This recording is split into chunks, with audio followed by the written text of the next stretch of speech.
Kaixo, Maialen Txourraut naiz, lasartearra eta piraguista. Nire kirola Urbizietako eslalomeko piraguismoa da. Zer egiten dut?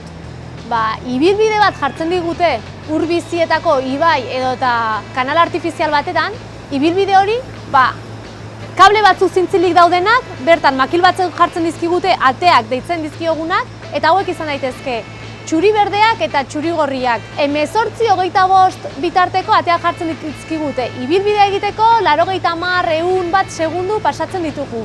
Jartzen dizkigute 6 ate remontekoak txuri gorriak direnak eta beste guztiak jaitxiketako ateak txuri berdeak direnak. Orduan, egin behar duguna da, ibilbide hori aldegun azkarrena. Ate bat ikutzen badegu, bai palarekin, buruarekin, piraguarekin edo zer gauzarekin atea ikutzen badegu, 2 segunduko penalizazioa jartzen digute gure denboran. Eta atea ez badugu egiten, pas egiten badugu, 50 segunduko penalizazioa dugu. Horri 50-ekoa deitzen diogu. Hasteko, beroketa ariketa batzuk egingo ditugu. Nire kasuan, piraguista naizenez, batez ere, goi aldeko gorputz erabiltzen denez, besoak eta ondo berotuko ditugu. Pala bat etxean eukitzea zaila denez, makil bat hartuko dugu. Eta makilarekin, beti gogorako, ariketak egingo ditugu. Gorputza eta gerriaren torsioa lantzeko eta mugimendua lantzeko, beste beroketa batzuk egingo ditugu. Eta izango da, pala bat izango balitz bezala, remonteko ate bat egingo bagenuko, gestu berdina egingo dugu.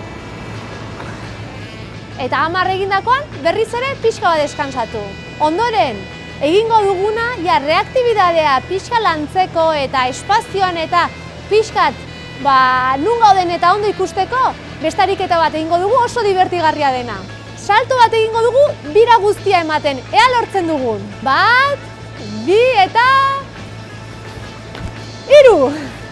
Eta orain beste aldera. 1, 2 eta 3. Orain egingo dugun jokua esplikatuko dizuet. Hortarako 2 gauza behar ditugu. Tiza bat eta makil bat. Tizarekin lurrean errekorrido bat markatuko dugu, marraztuko dugu, eta ondoren palarekin, makilarekin pala izango balitz moduan, zirkuitu hori egingo dugu. Horretarako ibilbidea markatzen hasiko naiz. Marra aurrera, aurrera, hemen. Bira bat egingo dugu, remonte bat izango balitz bezala. Beste remonte bat.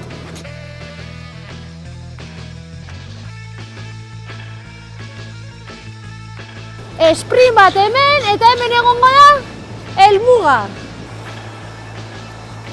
Arraun egiteko modua, hau da, makila hartu, palada bat aurrera. Beste bat eta bagoaz arraunean aurrera. Hemen remonte bat egingo dugu, giratu, eta venga, hurrengoa. Eta hemen beste remonte bat, eta bera. Arraunean, pala mugitzen denbora guztian. Eta hemen azkeneko espringa helmugaraino. Eta egin dugu, txampa. Animatu egin nahi zaituztet. Kirol desberdinak probatzera, bai piraguismoa, igeriketa, kirola aniztasuna oso aberasgarria da guretzako.